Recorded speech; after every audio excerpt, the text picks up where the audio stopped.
සුබ දවසක් හැමෝටම ඩේලි එලෙෂ් YouTube channel එකට හැමෝම සාදරයෙන් පිළිගන්නවා. අද මම ඔයාලට අරන් ආවේ බබාගේ කෙටි වේලකට හදලා දෙන්න පුළුවන් රසම රස කප් කේක් එකක් අරගෙන.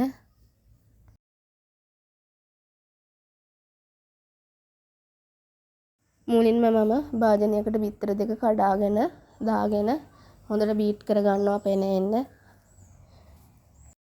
මේ ගානට ආවට පස්සේ මම මේකට සීනි මේස හැන්දක් දාගෙන ආයෙත් හොඳට බීට් කරගන්නවා.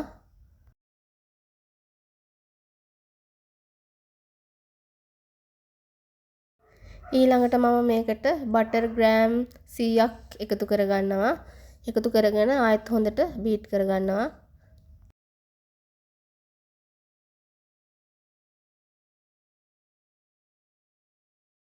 ඊළඟට මම මේකට මේ පෙනේරේට පාන් පිටි කෝප්පයකුයි බේකින් සෝඩා මේස හඳකුයි දාගෙන මේ විදියට හලා ගන්නවා.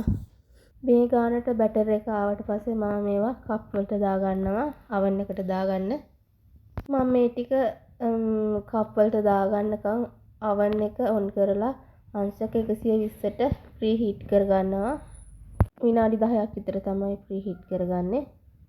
ඊට පස්සේ මේක විනාඩි 20ක් විතර මම oven එකේ තියා ගන්නවා. විනාඩි 20කට පස්සේ තමයි මේ කප් කේක් එක. ඔයාලටත් පුළුවන් බබාගේ කෙටි වේලකට මේ වගේ කප් කේක් එකක් හදාගෙන බබාට දෙන්න.